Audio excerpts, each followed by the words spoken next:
The story begins with Belarus, a country that once stood at the crossroads of Eastern Europe, now facing perhaps the most dangerous and destructive period in its modern history.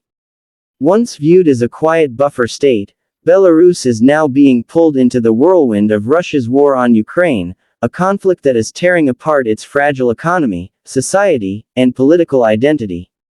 The pressure of Moscow's war machine, the weight of sanctions, and the anger of its own people have combined to create a perfect storm. Belarus, under President Alexander Lukashenko, is imploding from within.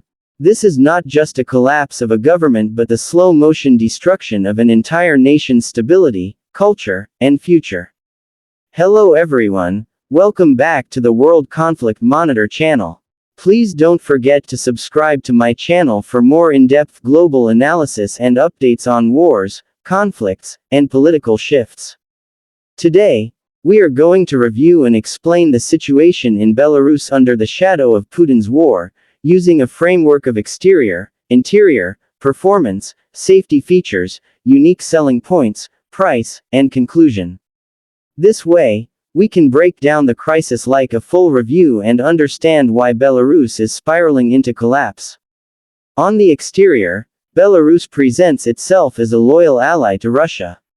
From the outside, Lukashenko's regime projects unity with Vladimir Putin, opening its borders to Russian military forces, providing logistical bases for attacks on Ukraine, and standing as one of the very few European countries openly supporting Moscow. The exterior looks firm and unshaken, almost like a strong facade. The streets of Minsk are tightly controlled by security forces, propaganda dominates the television screens, and Lukashenko insists that the country is stable and secure. But this exterior is deceptive. Beneath the surface, cracks are spreading everywhere. International sanctions have severely damaged Belarus's economy. Its exports have been restricted, its banking systems have been isolated, and its reliance on Moscow grows deeper each passing day. The exterior shows a country still intact, but if you look closer, you see the walls are starting to crumble. Inside, the interior of Belarus tells an even darker story. The interior is fragile, tense, and filled with silent anger. People are living under an authoritarian regime that silences dissent with violence and prison. The brief hope of 2020, when thousands took to the streets demanding democracy after a rigged election, has been crushed. Yet the memory of those protests still lives on. In the interior, ordinary Belarusians face a daily struggle with inflation, shortages, and unemployment. The youth are disillusioned, many fleeing abroad to Poland, Lithuania, or farther into Europe.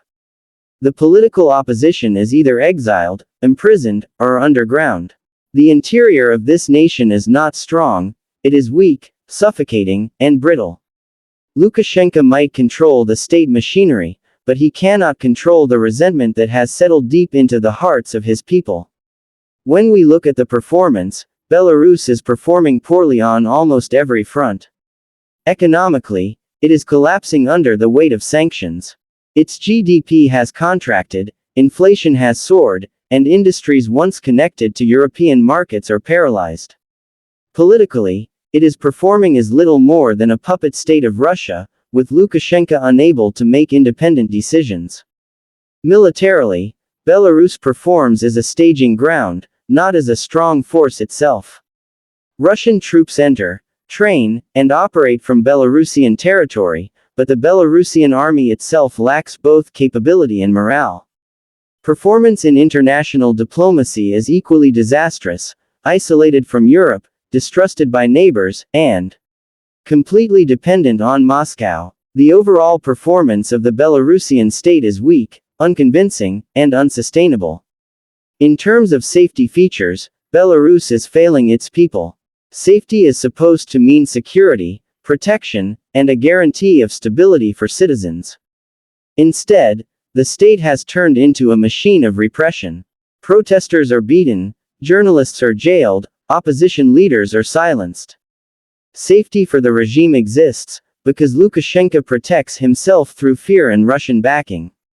But safety for the people is gone.